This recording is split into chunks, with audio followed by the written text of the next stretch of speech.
Hello friends, എല്ലാവർക്കും good morning. അപ്പോൾ ഇന്നത്തെ രേവതിയുടെ വിശേഷത്തിലേക്ക് എല്ലാവർക്കും സ്വാഗതം. അങ്ങനെ ശ്രുതി ഗർഭിണിയാണെന്ന് ഉറപ്പിച്ചിരിക്കുകയാണ് ചന്ദ്ര. അപ്പോഴേക്കും ശ്രുതിക്കാണെങ്കിൽ ആകെ കൺഫ്യൂഷൻ, ഇവളെങ്ങനെ ഗർഭിണിയായി എന്നൊക്കെ ആലോചിച്ചാണ് ആകെ തലപുകഞ്ഞ് നിൽക്കുക. അപ്പോൾ ആശുപത്രി പോകാനായിട്ട് നമ്മുടെ രവി പറഞ്ഞു കഴിഞ്ഞപ്പോഴേക്കും ഒരു ആശുപത്രി പോകേണ്ട കാര്യമൊന്നുമില്ല, ശ്രുതി ഗർഭിണി തന്നെയാ, ഞാൻ ഉറപ്പിച്ച കാര്യം തന്നെയാ, അതിൽ എനിക്ക് യാതൊരു സംശയവുമില്ല, ഞാൻ പറഞ്ഞല്ലോ. അപ്പോൾ നമ്മുടെ രവി, എന്നാലും ചന്ദ്രേ ഡോക്ടർമാരും കൂടി ഒന്ന് നിശ്ചയിക്കണം, നല്ലതാണല്ലോ. നിങ്ങൾ രണ്ടുപേരും ഏതായാലും ഡോക്ടറെ പോയി കാണണം, അതാണ് വേണ്ടത്. ശരി അച്ഛാ, എങ്കിൽ പിന്നെ ഞങ്ങൾ ഡോക്ടറെ പോയി കണ്ടോളാം അച്ഛാ. അപ്പോൾ ശ്രുതിയെ ഭയങ്കരമായിട്ടും കെയർ ചെയ്യുകയാണ്. അപ്പോൾ ശ്രുതി, മോളെ പോകുമ്പോൾ സൂക്ഷിച്ച് തന്നെ പോണേ, മോൾ ഇവിടെ ഇരിക്കേ, ഞാൻ മോൾക്ക് ഫുഡ് എടുത്തിട്ട് വരാമെന്നും പറഞ്ഞുകൊണ്ട് ശ്രുതിക്ക് കുറച്ച് ഫുഡൊക്കെ എടുത്തിട്ട് വരിക. ഫുഡൊക്കെ എടുത്തിട്ട് വന്നിട്ട് വായയിൽ വാരി വാരി വെച്ച് കൊടുക്കുകയാണ്. ഭയങ്കര സ്നേഹം ചന്ദ്രയ്ക്ക്. ഇതെല്ലാം കണ്ടു കഴിഞ്ഞപ്പോഴേക്കും എല്ലാവരും അന്തം വിട്ട് നോക്കി നിൽക്കുക. പക്ഷേ ശ്രുതിയുടെ മുഖം മാത്രം ഒട്ടും തെളിഞ്ഞിട്ടുമില്ല. അപ്പം നമ്മുടെ സച്ചി ഇങ്ങനെ ചോദിക്കണം, എന്താടാ നിന്റെ ഭാര്യ ഗർഭിണിയാണെന്ന് അറിഞ്ഞിട്ട് പോലും നിനക്കെന്താണ് ഒരു സന്തോഷമില്ലാത്ത? ഒന്നുമില്ല. അപ്പോൾ രേവതി, അത് സന്തോഷമൊക്കെ ഉണ്ട്, സന്തോഷം കൊണ്ട് മതിമറന്ന് നിൽക്കുകയാണ്. ആ സന്തോഷം പുറത്ത് കാണിക്കാത്തതാണെന്ന് മാത്രം. അച്ഛനായതാണല്ലോ, അപ്പോൾ പിന്നെ സന്തോഷം കാണാതിരിക്കില്ലല്ലോ എന്നും പറഞ്ഞുകൊണ്ട്. പക്ഷേ ശ്രുതിക്കാണെങ്കിൽ ഇതൊന്നും ഉൾക്കൊള്ളാനേ പറ്റുന്നില്ല. അങ്ങനെ നമ്മുടെ ശ്രുതിക്ക് വാരി വാരി കൊടുക്കുമ്പോഴും വായ കഴുകാനായിട്ട് നമ്മുടെ ചന്ദ്ര കൂട്ടിക്കൊണ്ടു പോവുകയാണ്. അമ്മേ, എനിക്ക് താമേ കുറച്ച് ഭക്ഷണം എന്ന് പറഞ്ഞുകൊണ്ട് വാരി വാരി കഴിക്കുകയാണ്. ശ്രുതി, എടാ നിനക്ക് ബോധമില്ല, എടാ നീ എന്തിനാടാ കഴിക്കുന്നത്? അമ്മ എനിക്ക് വിശക്കുന്നുണ്ട് അമ്മേ, എനിക്കും താമേ ഭക്ഷണം, ഞാനും കഴിക്കട്ടെ അമ്മ എന്ന് പറഞ്ഞുകൊണ്ട് നമ്മുടെ ശ്രുതിയാണെങ്കിൽ വലിച്ചു വാരി കഴിക്കുക. അപ്പോൾ ശ്രുതിയുടെ അടുത്തേക്ക് ശ്രുതി ചെന്ന് കഴിഞ്ഞപ്പോഴേക്ക് പരസ്പരം അങ്ങോട്ടും ഇങ്ങോട്ടും രണ്ടുപേരും നോക്കിക്കൊണ്ടിരിക്കുകയാണ്. ഇതെന്താ രണ്ടുപേരും ഇങ്ങനെ നോക്കുന്നത്? ഏതായാലും നിങ്ങൾ പോയി ഡോക്ടറെ കണ്ടിട്ട് വാ, ഡോക്ടറും കൂടി പറഞ്ഞു കഴിഞ്ഞാൽ ഇവിടെ എല്ലാവർക്കും സമാധാനമാകും. അതുകൊണ്ട് നിങ്ങൾ ഡോക്ടറെ കൂടി പോയി കണ്ടിട്ട് വാ എന്ന് പറഞ്ഞ് ഇവർ രണ്ടുപേരെ പറഞ്ഞയച്ചപ്പോഴേക്കും ചന്ദ്ര ഓടി നേരെ പൂജാ റൂമിലേക്ക് ചെല്ലുകയാണ്. എൻ്റെ ദേവിയെ, ഞാൻ ആഗ്രഹിച്ചതുപോലെ തന്നെ നടന്നിരിക്കുകയാണ് കാര്യങ്ങളെല്ലാം. എൻ്റെ ശ്രുതിമോന് വേണം, ആദ്യത്തെ കുഞ്ഞുണ്ടാവണം എന്നാണ് എൻ്റെ ആഗ്രഹമായിരുന്നത്. ഇപ്പോൾ അത് സാധ്യമായിരിക്കുകയാണ്. ഇനി ഒരു ആപത്തും കൂടാതെ ആ കുഞ്ഞിവിടെ ജനിക്കണമേ എന്ന് നമ്മുടെ ചന്ദ്ര ഇങ്ങനെ പ്രാർത്ഥിക്കുന്നത് രേവതിയും സച്ചിയും അതേപോലെ തന്നെ രവിയും കൂടി ഇരുന്ന് കാണുകയാണ്. ഇതെല്ലാം കണ്ടു കഴിഞ്ഞപ്പോഴേക്കും ഇവർക്ക് ഭയങ്കര സന്തോഷമുണ്ട്. കാരണം ഈ കുടുംബത്തിലേക്ക് ഒരു കുഞ്ഞ് ഉണ്ടാകാനായിട്ട് പോവുകയാണല്ലോ. പക്ഷേ ചന്ദ്ര അപ്പോഴും രേവതിയെ വിടുന്നില്ല. അപ്പോൾ ചന്ദ്ര രേവതിയെ നോക്കി ഇങ്ങനെ പറയണം, ഇതിനൊക്കെ ഒരു ഭാഗ്യം വേണം, ഭാഗ്യമുള്ളവർക്ക് ഇങ്ങനത്തെ അനുഗ്രഹങ്ങളൊക്കെ കിട്ടുള്ളൂ, അല്ലാത്തവരൊക്കെ ഇങ്ങനെ നോക്കി നിൽക്കേണ്ടി വരും.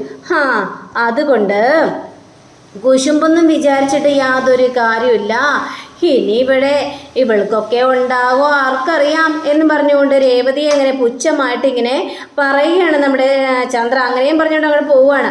അപ്പോൾ സച്ചിക്കത് ദേഷ്യം വരുന്നുണ്ടെങ്കിലും പക്ഷെ ഒരു കുഞ്ഞു ചിരിക്കാൻ പോവുകയാണല്ലോ, ആ ദേഷ്യവും നമ്മുടെ സച്ചി പുറത്ത് കാണിച്ചില്ല. അപ്പോൾ സച്ചി ചോദിക്കുക, അച്ഛാ അപ്പോൾ പൗഡർ എടുത്തി ഉറപ്പായിട്ടും ഗർഭിണിയാണല്ലേ? എടാ അതൊക്കെ പറയാനായിട്ട് വരട്ടേടാ, ഡോക്ടർ പറയണമല്ലോ, ഡോക്ടർ പറഞ്ഞാൽ മാത്രമേ നമുക്ക് കൺഫേം ചെയ്യാനായിട്ട് പറ്റുള്ളൂ. അപ്പോൾ ഞാനൊരു ഇളയച്ചനും ഇവളൊരു ഇളയമേ ആകാനായിട്ട് പോവുകയാണല്ലേ? എടാ സച്ചിത് ഇങ്ങനെ സന്തോഷിക്കാനായിട്ട് വരട്ടേന്നേ, ഏതായാലും അവർ ഡോക്ടറെ കണ്ടിട്ട് വരട്ടെ. അങ്ങനെ പിന്നീട് കാണിക്കുന്നത് നമ്മുടെ ശ്രുതിയും കൂടി നേരെ ബ്യൂട്ടി പാർലറിലേക്കാണ് ചെല്ലുന്നത്. അപ്പോൾ ശ്രുതി ചോദിക്കണത്, എന്തിനാണ് ശ്രുതി നീ ഇങ്ങോട്ട് വന്നിരിക്കുന്നത്? നമ്മൾ ഡോക്ടറെ കാണാനല്ലേ പോകേണ്ടത്, പിന്നെ എന്തിനാ ഈ ബ്യൂട്ടി പാർലറിലേക്ക് വന്നിരിക്കുന്നത്? നിനക്ക് എന്താ വല്ല വട്ടാണോ ശ്രുതി? ഇങ്ങോട്ട് വന്നണ്ടേ, ഞാൻ കാര്യങ്ങൾ പറയാം. അപ്പോൾ നമ്മുടെ ശ്രുതിയുടെ കൂട്ടുകാരിയെ, ശ്രുതി കൺഗ്രാജുലേഷൻസ്, പണി ഒപ്പിച്ച് കളഞ്ഞല്ലോ. ഏതായാലും നിനക്കൊരു കുഞ്ഞുണ്ടാകാൻ പോകുമെന്ന് അറിഞ്ഞു കഴിഞ്ഞപ്പോഴേക്കും എനിക്ക് വളരെയേറെ സന്തോഷമായിട്ടോ. ശ്രുതി ഏതായാലും കൺഗ്രാജുലേഷൻസ് കേട്ടോ എന്നൊക്കെ പറഞ്ഞുകൊണ്ട് ഇവരിങ്ങനെ സംസാരിക്കുക. നിങ്ങൾ ഡോക്ടറെ കാണാൻ അപ്പോയിൻമെൻ്റ് എടുത്തോ? അപ്പോയിൻമെൻ്റ് എടുത്തു, ഡോക്ടർ കുറച്ച് താമസിക്കും, അതിനുശേഷം ഞങ്ങൾ അങ്ങോട്ട് പോകുള്ളൂ. അപ്പോൾ ശ്രുതിയെ വിളിക്കുകയാണ്. ശ്രുതി ഇങ്ങോട്ട് വന്ന് എനിക്ക് ചില കാര്യങ്ങളെല്ലാം പറയാനുണ്ട്. ഈ സമയത്ത് ഞാനിങ്ങനെയൊക്കെ പറയുന്നത് കൊണ്ട് നീ ഒന്നും വിചാരിക്കാൻ നിൽക്കരുത്.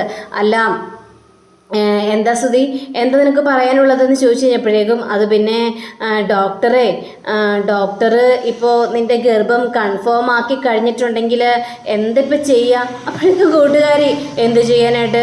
ആ കുഞ്ഞിനെ പ്രസവിക്കുക, അതിനുശേഷം അതിൻ്റെ നൂലുകെട്ട് നടത്തുക. നീ ഒന്നും മിണ്ടാതിരുന്നുണ്ട്, നിനക്കൊന്നും പറഞ്ഞാൽ മനസ്സിലാവില്ല ശ്രുതി, ഒന്ന് പറ ശ്രുതി. ഇങ്ങനെ കുഞ്ഞ് ശരിക്കും നീ ഗർഭിണിയാണെന്ന് അറിഞ്ഞു കഴിഞ്ഞിട്ടുണ്ടെങ്കിൽ എന്തായിരിക്കും ചെയ്യുക എന്ന് ചോദിച്ചു കഴിഞ്ഞപ്പോഴേക്കും എന്ത് ചെയ്യാനായിട്ട്? അല്ല ശ്രുതിയുടെ മനസ്സിലിരിപ്പോൾ എന്താണ്? അല്ല ഞാൻ പറഞ്ഞു വരുന്നതേ, നമ്മൾ നേരത്തെ തീരുമാനിച്ച കാര്യമാണല്ലോ, നമുക്കിപ്പോൾ ഒരു കുഞ്ഞു വേണ്ട എന്ന്. അപ്പോൾ പിന്നെ അത് വേണോ? 1 വർഷം കഴിഞ്ഞിട്ട് മതി നമുക്ക് കുഞ്ഞിനെ എന്നല്ലേ നമ്മൾ നേരത്തെ പറഞ്ഞത്. അതിനിപ്പോൾ എന്ത് ചെയ്യാൻ പറ്റും? ഞാൻ ഗർഭിണിയാണെന്ന് വല്ലാം ഡോക്ടർ പറഞ്ഞു കഴിഞ്ഞിട്ടുണ്ടെങ്കിൽ എന്ത് ചെയ്യും ശ്രുതി എന്ന് ചോദിച്ചപ്പോഴേക്കും, എന്ത് ചെയ്യാനായിട്ട്? അതിനും ഒരു സൊല്യൂഷൻ ഉണ്ടല്ലോ ശ്രുതി. ഓഹോ, അപ്പം അങ്ങനെയാണ് കാര്യങ്ങളെല്ലാം. അപ്പോൾ ഞാൻ ശരിക്കും ഗർഭിണിയാണെന്ന് അറിഞ്ഞു കഴിഞ്ഞിട്ടുണ്ടെങ്കിൽ ആ കുഞ്ഞിനെ ഇല്ലാതാക്കാനാണല്ലേ ശ്രുതിയുടെ മനസ്സിലിരിപ്പ് അല്ലേ എന്ന് ചോദിച്ചപ്പോൾ, അയ്യോ തെറ്റിദ്ധരിക്കണ്ട, എനിക്കൊരു ജോലി പോലും കിട്ടിയിട്ടില്ല. ഇപ്പം നമ്മൾക്കൊരു ഇടയിലൊരു കുഞ്ഞുണ്ടായി കഴിഞ്ഞിട്ടുണ്ടെങ്കിൽ നമ്മുടെ ജീവിതം മുന്നോട്ട് പോകില്ല. അതുകൊണ്ടാണ് ഞാൻ ഇങ്ങനെ എല്ലാം പറയുന്നത്. നീ തെറ്റായിട്ടൊന്നും ധരിക്കരുത്. ഇനി തെറ്റായിട്ട് എന്ത് ധരിക്കാനായിട്ട്? ശ്രുതിയുടെ മനസ്സിലിരിപ്പ് മുഴുവനും പുറത്തേക്ക് വന്നല്ലോ. ഇനി എന്ത് ചെയ്യാനായിട്ടാണ് എന്ന് ചോദിച്ചപ്പോഴേക്കും, ശ്രുതി നമുക്കിപ്പോൾ ഒരു കുഞ്ഞിനെ വേണം. ഏതായാലും ഡോക്ടറിനെ കാണട്ടെ, ഡോക്ടറിനെ കണ്ടിട്ട് ഡോക്ടർ എന്താ പറയുന്നത് നോക്കട്ടെ, അതിനുശേഷം ബാക്കിയുള്ളത് തീരുമാനിക്കാം എന്ന് പറയുക. എന്നാ നമുക്ക് ഡോക്ടറെ കാണാനായിട്ട് പോകാം എന്ന് ശ്രുതി പറഞ്ഞു കഴിഞ്ഞപ്പോഴേക്കും, വേണ്ട, ഞാൻ ഏതായാലും ഡോക്ടറെ ഇവളെയും കൂട്ടി കാണാൻ പോയിക്കോളാം. ശ്രുതി പോയിക്കോ. ഞാൻ പോകാനോ? ഞാനിങ്ങോട്ട് വന്നതേ ഇവളെയും കൂട്ടി ഡോക്ടറെ കാണാനായിട്ട് പോകാനാ. അതുകൊണ്ട് ശ്രുതി ഏതായാലും പൊയ്ക്കോ, ഞാൻ ഡോക്ടറെ കണ്ടിട്ട് തിരിച്ച് വന്നോളാം എന്ന് പറഞ്ഞില്ലേ. ശ്രുതിക്ക് ഒരു ഇൻ്റർവ്യൂ ഉള്ളെന്ന് പറഞ്ഞിട്ടുണ്ടല്ലോ. അതുകൊണ്ട് ആ ഇൻ്റർവ്യൂവിന് പോ. ഇൻ്റർവ്യൂവിനോ? ഞാനെന്തിനാ ഇൻ്റർവ്യൂവിന് പോകുന്നത്? അത് കൊള്ളാം. ഇൻ്റർവ്യൂവിന് പോകുന്നത് എന്തിനാണെന്നോ? ശ്രുതി ഒരു ജോലി വേണ്ടേ? മറ്റുള്ളവരുടെ മുന്നിൽ ഇങ്ങനെ തലയും വെച്ച് നിൽക്കാനായിട്ട് പറ്റുമോ? അതുകൊണ്ട് നമുക്കൊരു ജോലി വേണം. നീ പെട്ടെന്ന് പോയി ആ ജോലി അന്വേഷിക്കാനായിട്ട് നോക്ക് എന്ന് പറയുകയാണ് ശ്രുതി. അങ്ങനെ ശ്രുതി പോയി കഴിഞ്ഞപ്പോഴേക്ക് ഈ കൂട്ടുകാർ ചോദിക്കണം, നീ എന്താണ് നിന്റെ ഭർത്താവ് ഇങ്ങനെ പറയുന്നത്? അല്ല, ഒരു കുഞ്ഞുണ്ടാണെന്ന് അറിഞ്ഞു കഴിഞ്ഞപ്പോഴേക്ക് സന്തോഷമല്ല വേണ്ടത്. അതിന് എനിക്ക് ഗർഭമില്ലല്ലോ. ഗർഭമില്ലെന്നോ? പിന്നെ നിനക്ക് നീ ഓക്കാനിക്കുകയും ഛർദ്ദിക്കുകയും ഒക്കെ ചെയ്തില്ലേ? അപ്പം പിന്നെ എന്താ? അതൊക്കെ എൻ്റെ വെറും അഭിനയമായിരുന്നില്ലേ?